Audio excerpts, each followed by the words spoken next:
Man, we lost William again, so I'll stay in here. Hey guys, welcome to Friday night episode of the Red Rabbit Hole. We'll go over the disclaimer here real quick. I can't do it as good as William is, but we'll keep this rolling until he can come back in. He's having some technical difficulties right now. I'm your co-host, E.D. Testerman, and hopefully my good brother will be. Oh, here looks like he's trying to come back in. But this channel may use copyright materials without specific alteration of the owner, but contains used here falls under the fair use.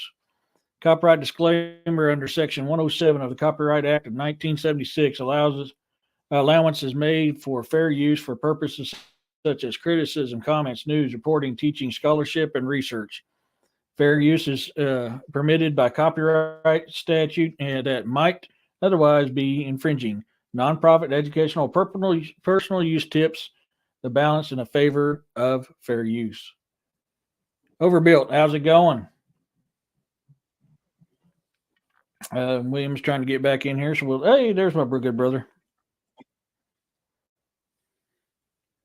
Yep. I'm trying. I don't know what's going on with the technology tonight, but man, I'm just going to go ahead and blame it on solar flares. Yeah, I went ahead and went over your copyright disclaimer for you while we was waiting. Ozzy, David, hello. Good to see All you right. guys. All right. Well, let's get that off of there then. Okay. As long as you have picture of me and have sound of me, we should be okay. But if we lose it, then we'll just have to redo it another time. I hate to say it, folks, but the internet service here is the worst. Okay. So, that being said, I'm not going to endorse them at all. Let's see. We are going to tonight, we will sit around the imaginary fire, okay, and talk about the monsters, the legends, and the black magic. Okay, and I'm talking about the legends that were part of our culture since the beginning. Okay. One of those such legends is Spearfinger, and that is one of the cherished legends that we will be talking about tonight. Okay. Um, I don't know if everybody out there knows exactly what a Spearfinger is. I will show you. When it comes to Native American and our black magic ceremonies, um, most of the indigenous cultures around the world is an evil that has permission to come in. Okay. And just like a demonic possession, basically, of the person being demonically possessed, we as Native people manifest the evil that same way, and we manifest the good that same way. Okay. So, with that, keeping that in mind, most of the evil things that we see in Native American culture in legends, okay, like Spearfinger. Most of our legends are shapeshifters, okay. Um, they are tricksters, Ikitome, and Shunka, the coyote. There's so many of them that are out there. Um, Ones that walk backwards, ones that wear their clothing backwards. Those are tricksters, okay, and they're very deep embedded within our culture, okay. So I want to make that very clear first. Now, Spearfinger is a legend of a very, very saintly, sweet, innocent little old lady that lived in the woods. Okay. Or so she wants you to believe that that's what she is. Okay. Spearfinger is pure black magic. Okay. Pure evil.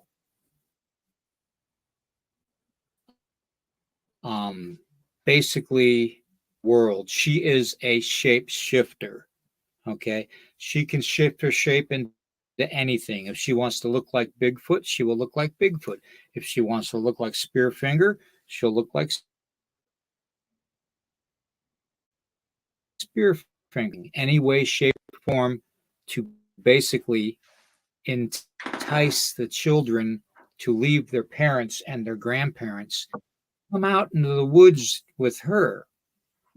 Now, what happened when those children were led away, straight away from their family?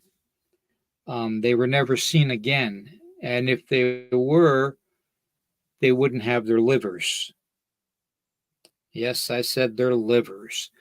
Spearfinger is called Spearfinger because when she was cursed, she was made the curse to have her heart on her right hand, okay, which ironically is also where the fingers are, that she's had the spears on her fingers, okay, the index fingers, okay.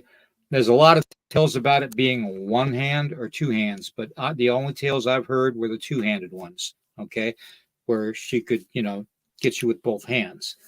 But what she would do with these children is she would eat their livers, and she would use that spear finger while she enticed them into listening to a tale or a story, and she would strike with accuracy and such swiftness that you wouldn't see it coming. Okay, that is the power of the black magic of Spearfinger. She would take that spear of her finger and she would stick it into the children where their liver would be, and she would remove the liver. And sometimes the child would still be alive while the child saw Spearfinger eating their liver. Okay. These shapeshifters are things that my people and all indigenous cultures around the world try to warn outsiders about. Okay. Spearfinger is just one of hundreds, if not thousands, of indigenous legends around the world. Okay. But right here in our own backyard, okay, she's prevalent along the Appalachian Mountains. Okay.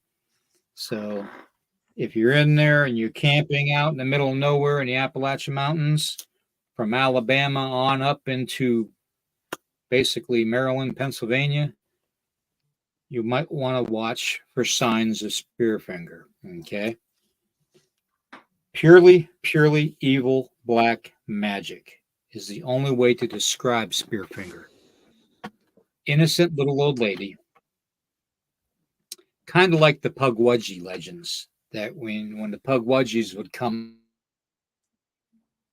out in the mist and they would try to entice the native people and the children and all that away from their nation, their oyate. Okay. Spearfingers are the same thing. Pugwudgies are the same things. Okay. They entice the children and the young adults to come out, mirror, mirror, come mirror, mirror, and they would say it over and over again, and they would entice them, and it would almost be like a hypnotic state. Okay. When Spearfinger struck, she struck with accuracy, and she struck with the most violent action that anybody could do to a child. Okay. But she was pure. Okay.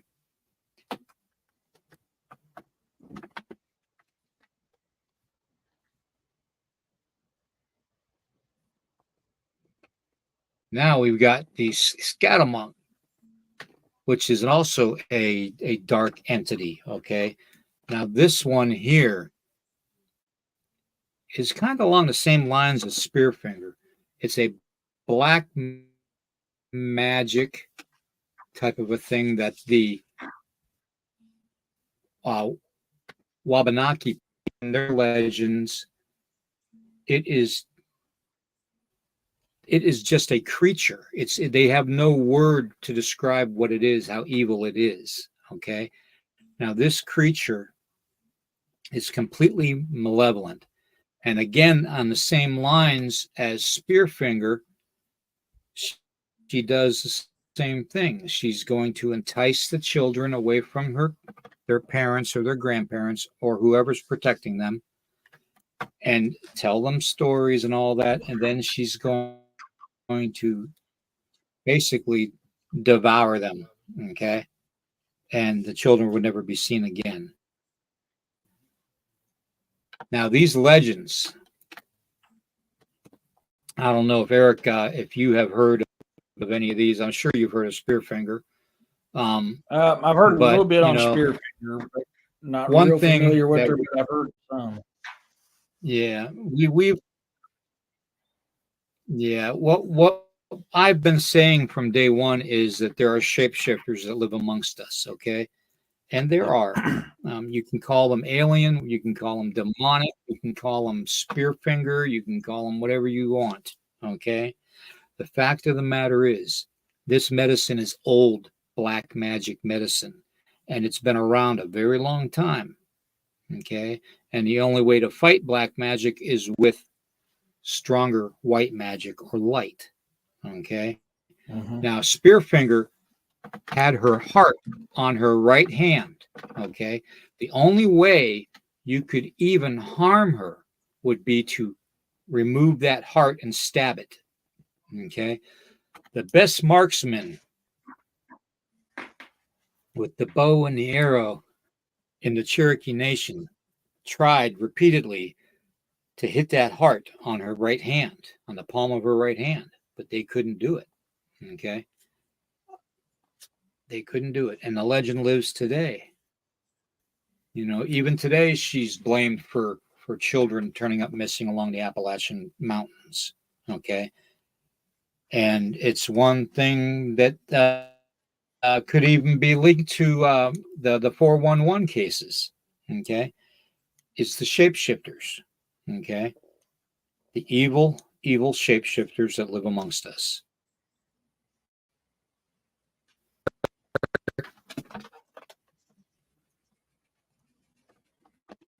Oh crap! This thing's acting up. You got a question here, brother? Does William know the origins of black magic and white magic, like the beginning of it all?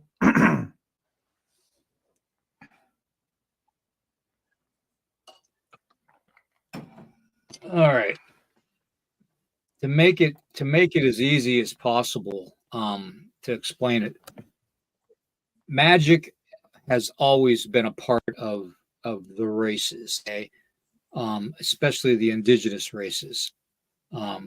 With you can't have the yin without the yang, okay? You can't have the dark without the light, okay? You can't have two complete opposites have to be present at all times, okay? Now, when it comes to black magic, okay, especially Native American black magic, when we call forth the actual beings or entities that we want to manifest, we have to literally open ourselves up to that manifestation. You know, a part of you. Okay, we do these ceremonies and we call forth on these spirits, and with these spirits we grant them permission to access us. Okay, even in the skinwalker ceremonies. Okay, you're going to find that it's a demonic type of an evil possession through black magic. Okay, black magic has been around with Native people since the beginning of dawn. It started basically because the giants, the red-haired giants, would steal our fire, and the Native people would be cold. So they finally got angry enough to basically get so caught up in the way they felt the anger towards the giants that they manifested. When we talk about dark magic, I'm not saying that they have they had Ouija boards and wands and stuff like that. I'm not talking Harry Potter. Okay, we're talking true magic.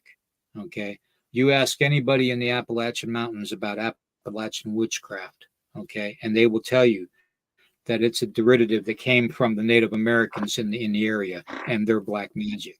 Okay, along with the Irish, the Hispanic, the Spaniards, you know, French, that all moved within the Appalachian Mountain areas. Okay, they combined the cultures to make their own Appalachian black magic. Okay, now that's the newest form of magic. Okay, but it's been here for a while already. Now, Spearfinger, the reason she would take the livers and eat the livers from the children when she removed them with her spear finger was to keep her being able to rejuvenate and to come back time and time again. That gave them youth. Okay, it gave the shapeshifters youth. Okay, why does Coyote, pull tricks and stuff on people and native people? Well, that's because Coyote is always trying to get to the good things that the people have. Like all dogs do, they're always hungry. Okay, so they never pass down a meal or something to take. Okay, so that's the same with Coyote being a trickster, with Iktome being a trickster. The spider. You know, same thing. The web is put out. Whatever goes into the web, the spider gets. He tricked out the person out of the object, and the person didn't even see it coming. Okay, missing people is a big part of a lot of these shapeshifter stories. More than less, the children. Now, I put this out to you guys too in the chat. James, good to see you. Brown Dwarf, good to see you. Woo Rider. Teresa, good to see you. I put this out to you guys. If you ever watched David Pilates, okay, on the 411 missing, a lot of the missing were way out in the middle of nowhere, okay? Literally, okay, off the trails. I mean, they found children up on mountaintops that people couldn't climb to, okay?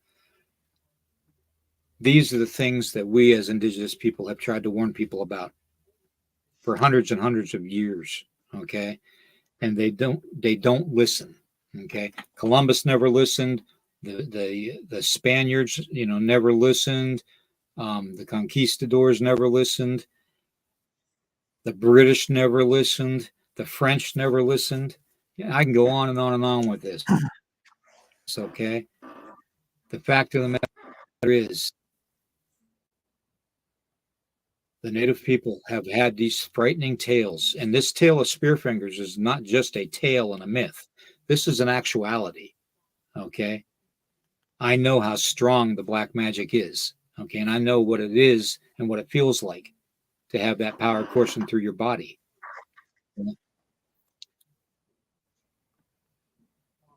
Yep. All right. Oh. You see something? Yeah. Did you see something? Yeah, brother? go ahead. Say what you were going to say. Oh. I did see something, but that's all right. Okay. Yeah. Me personally, I've never had the black magic running through me, but I've had enough family members on a certain side of my family that dealt with it. From what I've seen with them, I nothing to do with that crap. I mean, I've seen what it does to people. Nope. That's what's funny. It just dawned on me. Those of you guys who watch me enough know I love Star Wars. Jedi and the Sith. Well, if you stop and think about it, Jedi's the white magic, and they always look good and healthy, where the Sith always gets deformed and they're dark. And if you notice, people who deal a lot with the dark, and the more they get into it, the more that it reshapes them. And I've seen that with my own eyes with my family. But it just dawned on me, Jedi and Sith. Yeah, it changes you. I'll tell you what, I was as a youth growing up and being taught these ceremonies. It wasn't taken lightly, you know. I was was being taught these ceremonies to basically use my life to cause havoc. Okay. Mm-hmm. I don't even know how to explain it. To grow up being Yeah. Native American, it's another thing to grow up being Native American and having to be forced into the dark magic by one of your parents.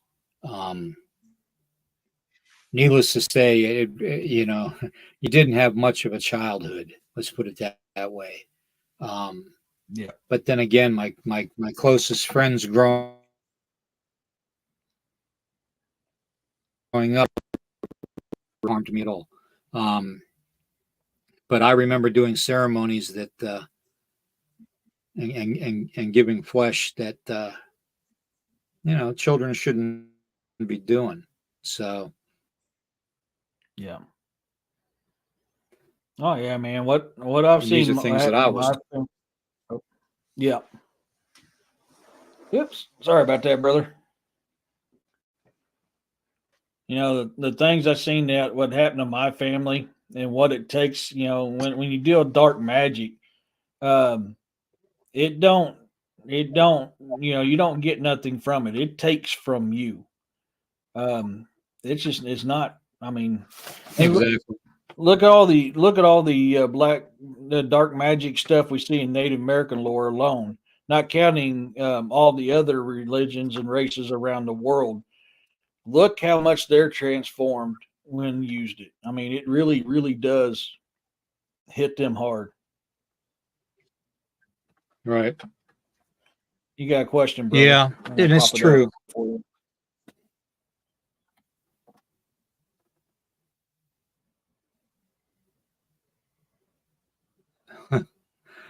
Let me put it to you this way. Yes, I hold a lot of resentment. Um, but if I held on to that resentment for too long, it would eat me up, and then the black magic would come back in me, and I don't want that. You know, I Hmm. have very little time left in this world, and okay, I want to use what I know and my knowledge, my medicine to help people, and that's what I've been doing these last few years of my life. I help people with skinwalker problems. I help people with pugwudgie problems. I help people with any type of a demonic entity problem, whether it's Native American or whether it's in society in general. um, I go to people's homes and I bless their homes and their properties for them. And I don't ask anything in return. Okay. That's the thing of it. In order for it to be good, it's got to come from here. Okay.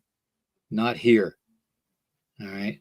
Here's what the problem is with mankind right here. Okay. It's called a brain. Okay. And a lot of times we don't use it to the full potential that we have. A lot of us, myself, were misguided as young. Okay. When we were young. We were taught things that children shouldn't have been taught. We had seen ceremonies that children shouldn't have seen. Um, and I'm sure I'm not the only one. Okay. But what I want to do with my remainder of time is promote a basic knowledge of these legends. Okay. Because if people start realizing that there are legends, like the Natamung Kenwet, okay, that's another one. Okay, that is one that is very, very malevolent, reminiscent of a male mermaid. And basically, this one ties right into the 411 missing cases. Okay, it's like a demonic male mermaid. Okay, and what it does is it entices the women and the children to come to the water's edge. Come here, just like the Pugwudgie say, come here, mirror, mirror. Okay, just like the Scatamuts and the Spearfinger. They all are doing that. Okay, they're all shapeshifters. Okay, And we can even go so far as to say some of them might even be elementals in nature, okay? Like the male mermaid, okay? Calling the people to the water's edge and basically getting them and taking them to their death, whether it's a child, male or female, or whether it's the women that are on their own going to the water's edge to collect water. I mean, there was all kinds of things like this in the days, before Columbus. And then when Columbus and everybody else started coming here from Europe and Asia, they thought that they were big and bad and thought that they could handle all the things out there in the dark forest in North America, and they couldn't. Okay, they couldn't, because the evil that was invested within the land, the spear fingers that are within the land, the Scatterjama, which were in the land, the Pugwudgies, which are in the land, those forces are basically probably the reason why there were so many wars fought here in the early days of this country. Okay, if you think about it, all that malevolent evil energy is going to exist, and it's going to heighten men's anger and men's jealousy and men's frustration and cause them to war. Okay, that was another thing with these shapeshifters. Okay, these tricksters especially were very good at this.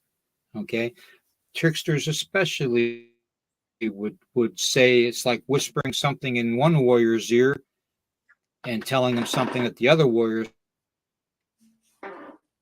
said. Hey, he said this about you, and da da da da da, da, and instigating it. Okay, that's what a shapeshifter trickster does. Okay, they love the chaos. They love the blood. Whenever I gave flesh for ceremonies and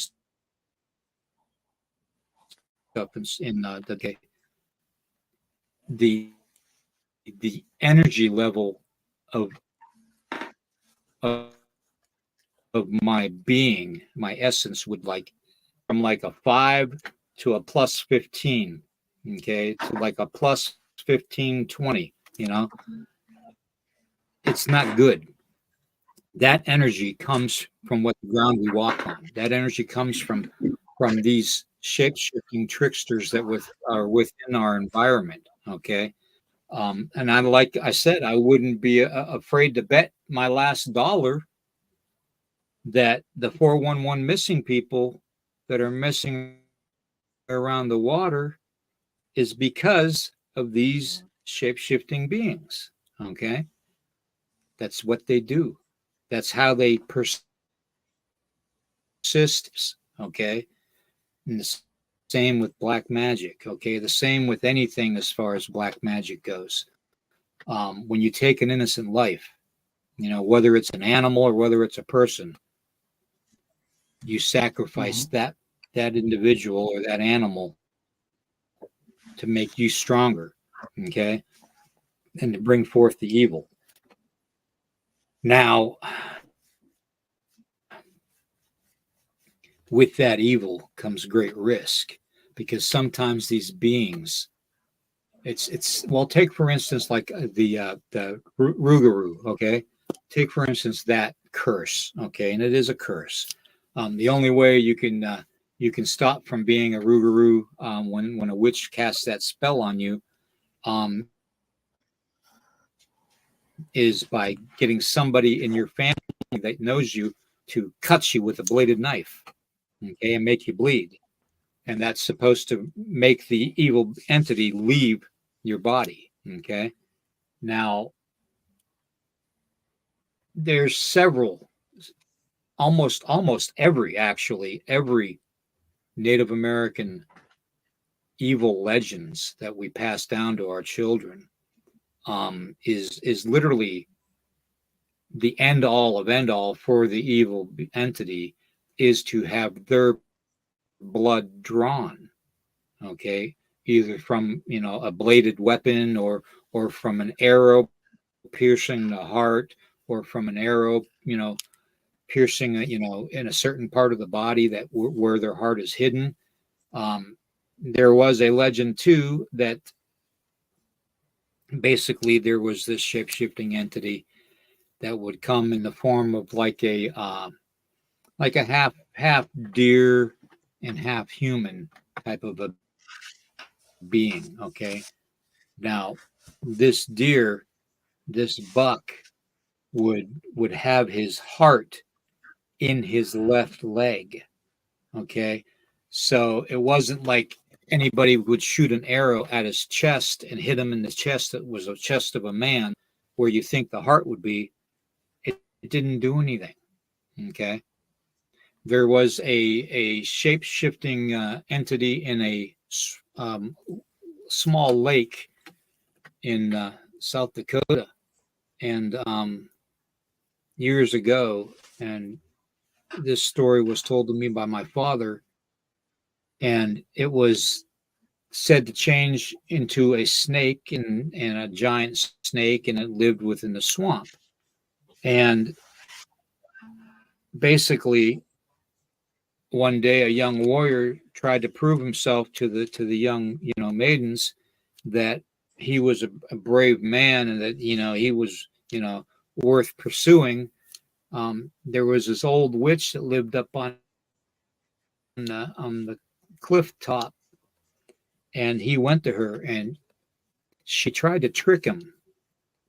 She tried to entice him into coming in to her lair, okay, with the charms of a beautiful young lady. Okay, when this being got within visual sight of this young brave, the young brave got close to her, and he literally pulled out a knife and held it to her throat, and he goes, "Old woman, you're going to help me or I'm going to kill you." Now, little did he know that where he held the knife was where her heart was. Okay, so she gave in to him and she said, "Well, what do you ask?" And he said, "Well, I want you to bless 3 of my arrows because I'm going to go down and kill the monster that's down there." And he did. She did. She granted him and blessed his arrows that they would pierce anything and kill whatever they hit. But she also told him there is only one spot on that creature that you can hit that is about 3 by 3 inches. She didn't say inches because they didn't have it back then, but she showed them in size, about that size of an area to shoot the arrow into. So he goes down there and he takes one of the arrows and he pulls it back, and the other 2 are in his quiver, and he's waiting for that beast to show up, and he hears it. All of a sudden, the beast is behind him, and the beast knocks him off into the water, and he drops the arrow. Okay, so the arrow's gone. So the beast slithers around like a big giant snake and hides and goes in and out and starts teasing the young brave. And finally, the young brave had enough gumption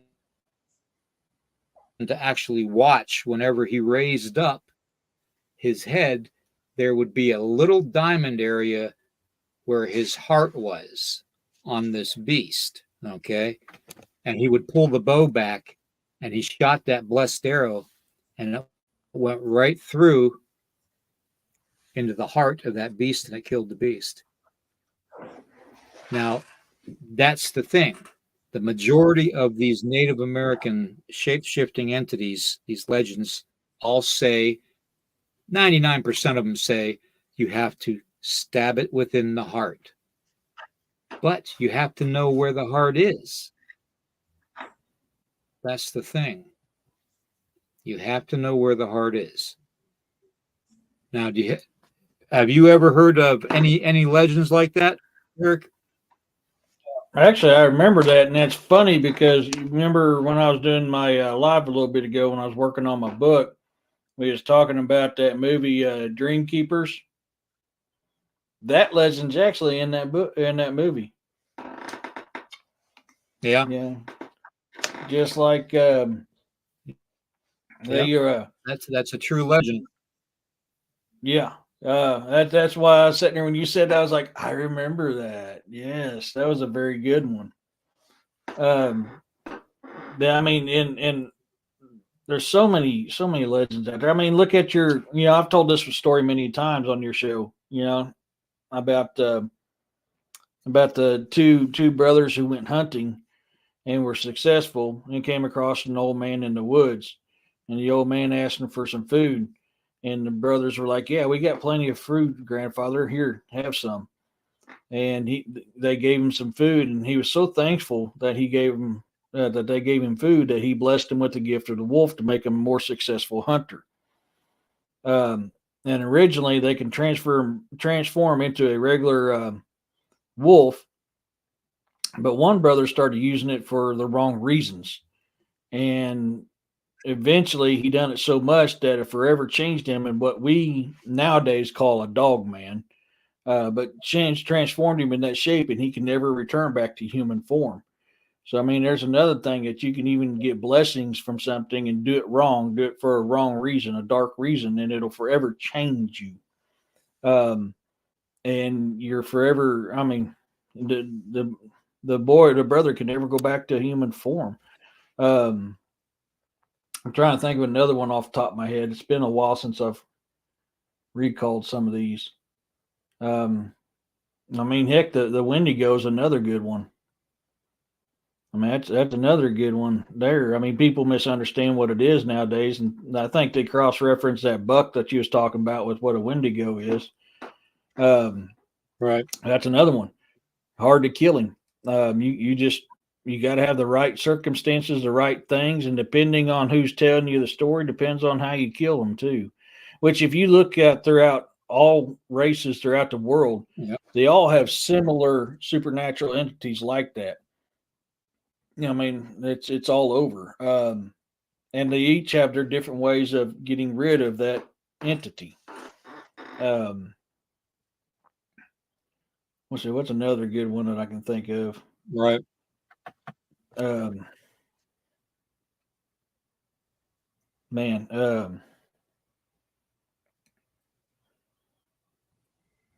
oh, I forgot the name of the dang thing. It's a it's a dark medicine man. He's a man, but he does a lot of dark magic. Um, oh my gosh, he lives out in the woods alone, and people sometimes come to him for curses. Um, oh, what am I thinking of? Well, I mean, he's still technically a man, so I guess I wouldn't count on this one. Actually, now that I think about it, but you got the mimic, the other one, not the Wendigo, but the other mimic. Well, how about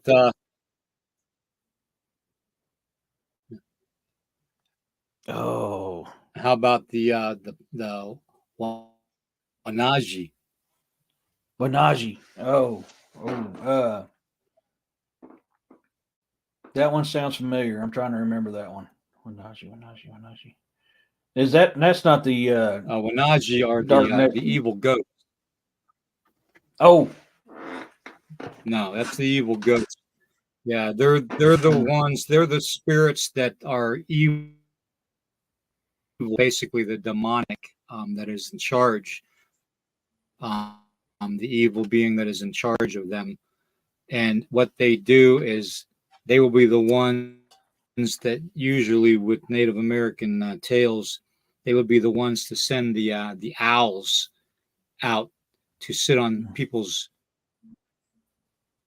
windowsills, that are Native American that are off the reservation, and it would basically mean an omen of death, an omen mm-hmm. that would bring either death to the person that sees it and hears it, or death to someone that individual knows, whether it be a family Yeah. member or a friend. And I have to be honest with you too. I've heard owls dozens of times out in the wild, and needless to say, to come back home and find out certain somebody died that I knew. And that's that's one of the teachings. That's just one of the teachings, being Native American. Yeah. We need to start embracing stories and these legends of long ago, and all these shapeshifters and stuff. I've told people time and time again that there are shapeshifters, and if they don't want to believe me now, they'll believe me when they see it, because it's going to come to basically a peak of all this evil energy and stuff that's in the world right now. Okay, it's going to peak, and when it peaks,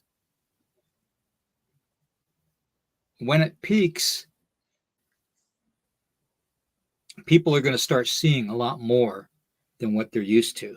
They're going to see things that are going to frighten them. So, yeah, and it's interesting. I don't know how much plainer I can make it. That yeah. Go ahead. I'm sorry, brother.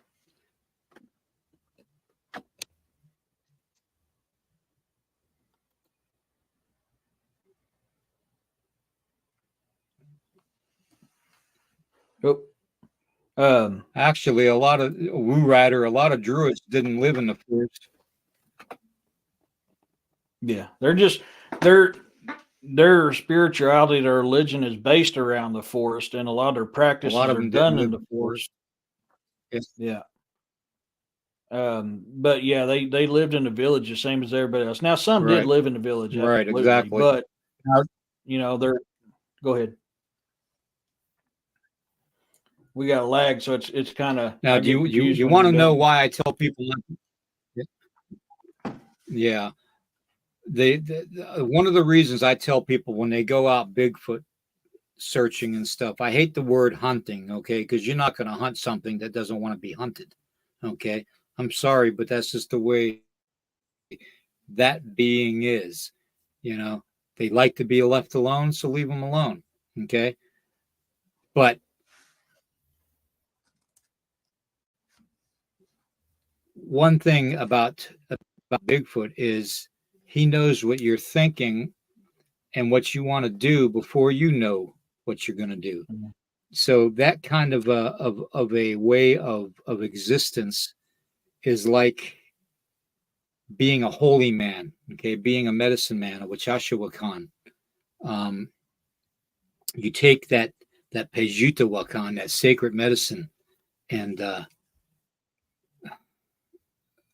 you stay in practice, and you stay within your means of existence, and your power is only going to grow. And with that comes all other additional gifts that you're given. That's why I've always said, whenever they did this technology, thing, and brought forth the computers and the TVs and the cell phones and all that, that's all man's downfall. That took man from spending time out in the woods hunting and gathering and living off the land and getting along and knowing and having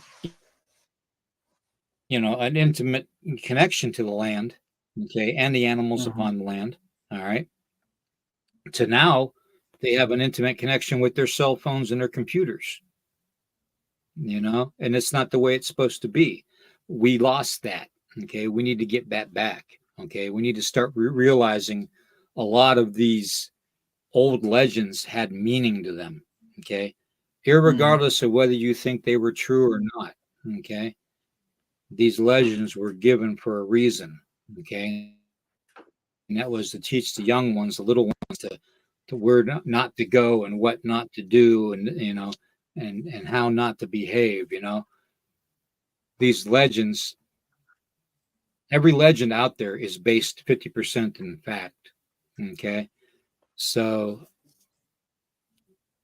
all I can tell you is from my interactions with the dark magic and all that, and with doing a lot of the ceremonies and stuff, that it's not a good thing, okay. Sooner or later it's going to either take you completely over, and there won't be a remnant part of you left, or you're going to completely pull away from it and immerse yourself in some good light magic. Okay. Whether it's a religious belief or not, you know, that pulls you away from it, that's fine. But you got to understand one thing. If you are and have dealt with the black magic, okay, especially the Native American aspect of it, all right, you have to understand that you are still an open source. Okay. You are something that if the trickster can trick you in a little way to knock you off your balance and make you get angry, that's the opening. That's the opening that they need. Okay. And the same goes for these shapeshifters. You know, they can laugh and mock you all they want, but there are literally thousands of shapeshifters walking around us every day. Okay. And we don't even know it. Okay.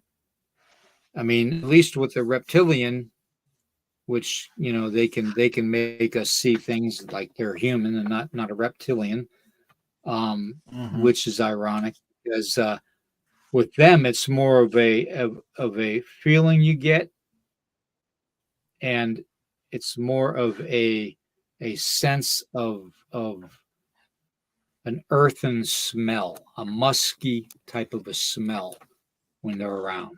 Okay. So, Yep. in fact, that's probably true with most native legends. They have a musky smell to them, and that is because they are more immersed within the environment than we are anymore. Okay. Yeah. What do you say to that? You know, I mean, I agree. I mean, and if you actually study a lot of the, you know, and even we'll just do Native American religions alone, you'll see a lot of similarities throughout the world of all different cultures and how they're same. You know, you was talking about the owl being the omen of death earlier. You know, people don't know the story about how the owl was created. You know, there was an evil spirit that thought he was the same as the great creator, possibly even more powerful than the great creator. And to prove that he was, he created a bird that made no sound when he flew, which was the owl, because the raven is one of the most powerful birds out there. He's the messenger to the great spirit. So he wanted to prove that he could do the same, and he created this owl or this bird that would fly and was just as powerful as as a raven, and he created the owl. And I can tell you firsthand because I've seen it multiple times, especially in a deer stand. When an owl flies in front of you, you can't hear it flap its wings. It has no sound. So you got to learn these stories. You know, the story of mosquitoes. You know, there was a bear, and the Great Spirit told the hunters never shoot this bear. One day the hunters went up and they found this bear and they shot him. And when they went to cook him, his flesh turned into mosquitoes, and that's why we have mosquitoes that bite upon you. I mean, there's stories all over about this stuff, and if you don't immerse yourself into them and learn them, you don't know where the origins of things come from. You don't know the power behind them. You don't know, you know, like we used to talk with the animals and stuff back in the days, you know, long ago, and we've lost that connection with speaking with them. You know, the same as Sasquatch. We spoke True. with them. We True. warred Very with true. them. We traded with them. I mean, things have changed through time. And now a lot of Native Americans tell you a lot of that changed when white man came. That's possible. I can't dispute that fact. I don't know. I wasn't there during that time. But it makes a lot of sense of why things have changed because we have gotten away from technology. You and I are always talking about we got to get back into nature. Not only has technology taken us away from nature, but technology has taken us away from the human connection between one another as well. Look how many relationships are destroyed by technology. Look how many relationships are started by technology. You can't feel the emotion of another person or hear their emotion from another person through technology. You can't get their vibe. You can't get none of that stuff through technology. So and it's killed a lot of things, you know. Exactly. We need we need to use it for good, in which we're using this for good, true. But like I tell people often, I don't live on my phone. I don't live on my computer. Do I do shows? Do I do books? Produce books. Yes, I use technology to do research and shows and write books. But I'm not on this thing 24/7. I have a job. I have You know what? woods that I go out in. Mhm. you,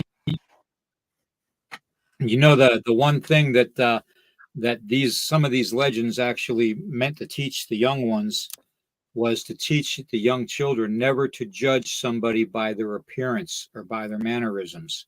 You know, that you Mhm. always have to be cautious and always have to be on your guard and, look at the world that way too. Okay. It's like I always, say question everything. Well, you should question Yeah. everything. Okay. Because when it comes a time when you don't, is the time when evil's going to try and sneak in and do their damage. Okay. And evil will. Hmm. Okay. Evil will not give up. They won't. Okay. And if Yeah. they see the slightest opening, they're going to take it. Okay.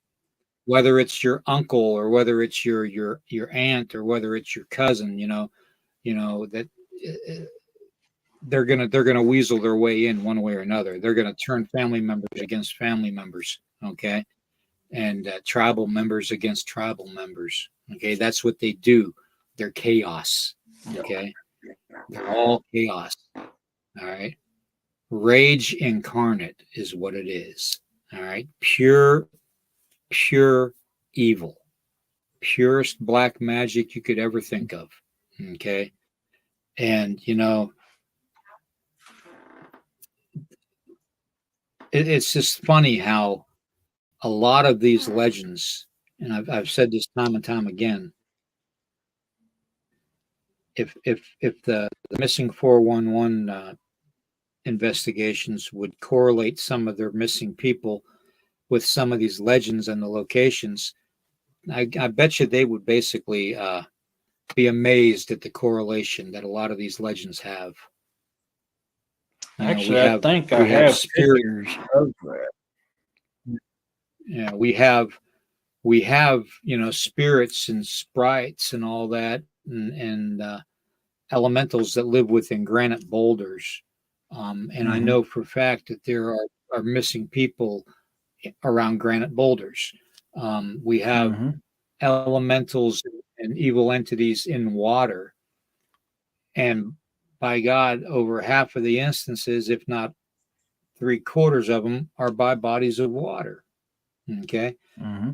They need to they need to focus on some of the old legends because some of these old legends can prove without a shadow of a doubt that these legends are real and that these people are missing because of it. Yeah. Well, yeah, We and I've we done got that about on my. You got a question there, brother? I put it up for you. yeah, we got about 2 minutes now. Okay. Okay. Oh yeah. Um, yeah. So I mean, that's something to think about, and that's why we do a lot of these shows, folks. Is you need to learn this stuff, and that's why I put a lot of history in it, different kinds of history of whatever we talk about, and I think it's important because we need to learn it from all over the world as well. So I mean, it's something to think about when your guys are doing that stuff, and I'll try Yeah. to send these pictures when I find them to you, brother. But I've got an overlay of kind of that stuff too, with all Um, different kinds of we cryptids. Rider, the thing of it is sometimes your fight is going to be physical. Okay. Hmm. Sometimes, and majority of the times, it's going to feel like you've gone 10 rounds with Mike Tyson. Okay. And you're missing an ear. All right. But that's just the way of it. Okay. As long as you stand strong in your faith, okay, and you persevere, whether you believe in Yeshua or whether you believe in Wankantanka, whether you believe in, you know, Buddha, it doesn't matter. You stand strong in your faith, and your faith will set you free from the evil. Okay. Plain and Yeah. simple. Okay. So, anyways, on that note, I got about a minute and I can end this. Okay. So, check us out tomorrow morning at 11 a.m. Okay. We're going to be talking about a lot of stuff. And I guess with that, I'm going to say good night to everybody. And thank you for Peace, being love, and here. blessings. Share this out if you can. Like it and share it, and subscribe if you can. And just help us support the channel and get the word out. Okay. So I want to say thank you to everybody that's been here in the chat. And remember, when you're out in the dark and the stuff starts bumping around in the dark, at least if you listen to some of these tales, you might know what's in the dark and how to deal with it. So with that being said, let's go ahead and close it out. And I will see everybody tomorrow morning. Take care, everybody.